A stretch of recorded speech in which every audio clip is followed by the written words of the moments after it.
Hari Om.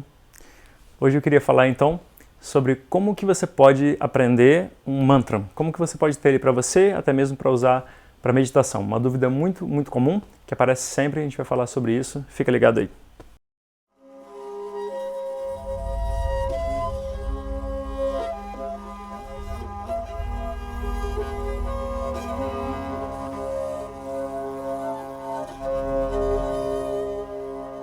Namastê? Então, como que você vai aprender um mantra? Tradicionalmente, só tem uma forma de fazer. Você cola em alguém que sabe e aprende o mantra. E aí algumas pessoas falam, mas tem tanta coisa disponível na internet, tem tanta coisa por aí, eu ouvi um e ficou na minha cabeça, nunca mais eu esqueci. Tipo, ok, a gente não pode negar, tem muita coisa boa acontecendo na internet, tem muita coisa legal que você pode aprender na internet, mas mantra não é uma coisa dessas. Tem muito mais coisa envolvida no canto de um mantra do que a gente imagina. Para você ter uma ideia, tem uma Upanishad, que o Upanishad, enfim, é uma parte dos textos, digamos, sagrados da Índia. A gente não pode dizer texto porque o ensinamento era oral, na verdade, no começo, né? Lá 5.000, 6.000 anos atrás, o ensinamento era oral, mas ok, depois eles foram catalogados nos Vedas. E aí o Veda contém todo o âmago ali do conhecimento yoga, do hinduísmo, enfim, de muita coisa. E a Upanishad, então, é uma parte desse Veda. Então, se chama Taittiriya Upanishad, e ela tem uma parte que fala especificamente sobre as regras do canto védico, ou seja, as regras que você tem que seguir para cantar um mantra corretamente. Então, são 6 regras. Então, não é simplesmente você ouviu e você repete. Se pelo menos a gente fosse falante de sânscrito, ainda dava certo, porque justamente a primeira regrinha se chama Varna, ou seja, a boa pronúncia dos fonemas em sânscrito. E tem vários fonemas que a gente nem tem em português, tem várias regras que a gente nem imagina. Então, para você repetir isso de uma maneira correta, realmente é complicado. Alguém tem que estar do teu lado para te ensinar isso, então é muito importante. A segunda regra se chama Swara, que a gente poderia dizer, né, resumidamente, que é a melodia, a afinação do mantra, assim.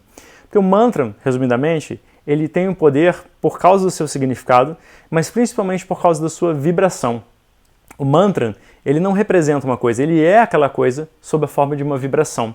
Eu não sei se você já viu um vídeo aí que está circulando pela internet, onde o sujeito coloca uma placa assim preta em cima de uma caixa de som, e aí ele põe os grãozinhos de areia, ou sei lá o que é aquilo, e aí então ele liga uma vibração, e conforme ele vai mudando essa vibração, o desenho que se forma ali nessa placa preta, ele vai mudando em padrões geométricos. Então é muito interessante como uma vibração corresponde a uma forma, e assim a gente pode entender um pouco melhor o poder que um mantra tem. Então se você mudar essa afinação, você muda também, você altera a potência do mantra. Então como você não sabe como mexer com isso, é melhor sempre respeitar a forma correta de entoação do mantra. E, novamente, somente um professor qualificado pode passar isso para você de uma maneira decente. Isso é muito importante. A terceira regra se chama matra, que é a duração. Basicamente, resumidamente, é a duração das palavras, das vogais. Para você ter uma ideia, então, no sânscrito tem vogais curtas e vogais longas. Conforme uma palavra junta na outra, essa vogal pode alongar ainda mais. Às vezes surge um som ali de um S mais longo que você não sabe de onde que apareceu, por causa de umas regras assim. Então, a duração também tem que ser respeitada. A quarta regra se chama balam, ou seja, força.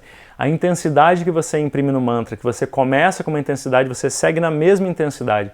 O mantra não serve para você expressar um sentimento, né, como outros cânticos, outras coisas que você ouve por aí, em aulas de yoga, por exemplo, ou apresentações de música indiana. O mantra serve para você pacificar e trazer à tua mente uma atitude favorável ao estudo, ao conhecimento. Então, balam, a força tem que ser a mesma, do começo ao fim. Você poderia dizer sobre o mantra que ele é uma coisa meio monótona, porque é mesmo. Ele fica uma coisa assim, bem monotônica, bem homogênea de fato. Então, essa é a intensidade que você tem que manter, ela é responsável por isso. E as duas últimas regras são Sama e Santanaha. Elas vão meio juntos, porque Sama é a uniformidade, e Santana é a justa posição. Você consegue a uniformidade quando você consegue juntar uma palavra na outra, ou seja, justa posição é você colar um pedacinho no outro de forma que no final tenha uma unidade, isso tudo junto, né? Então a pronúncia, a afinação, a força, enfim, tudo isso tem uma uniformidade e o canto ele ganha uma cara muito de um conjunto. Assim como numa postura, vocês têm que unir alinhamento, intenção, respiração, experiência para você conseguir de fato uma postura. Para um mantra ser bem cantado, então tem que juntar todas essas coisas para poder fazer um conjunto que faça sentido realmente. Então, como a gente pode ver, não é uma coisa tão simples assim cantar um mantra da tradição. Tem alguns muito curtos e muito fáceis, que é fácil ensinar e até mesmo pela internet você pode aprender. No entanto, conforme eles começam a crescer e ganhar força, aí realmente só com o professor é o que eu aconselho de fato. Ok, se você gostou desse vídeo, então arruma um jeito de compartilhar ele com alguém que você sabe que tem essa dúvida, não esquece de curtir aí o canal, de acompanhar a página do Face, ativa as notificações, senão você vai perder muita coisa e toda semana a gente tem coisa nova, além dos workshops que acabam acontecendo de vez em quando, periodicamente. Então a gente segue junto no caminho. Hari Om.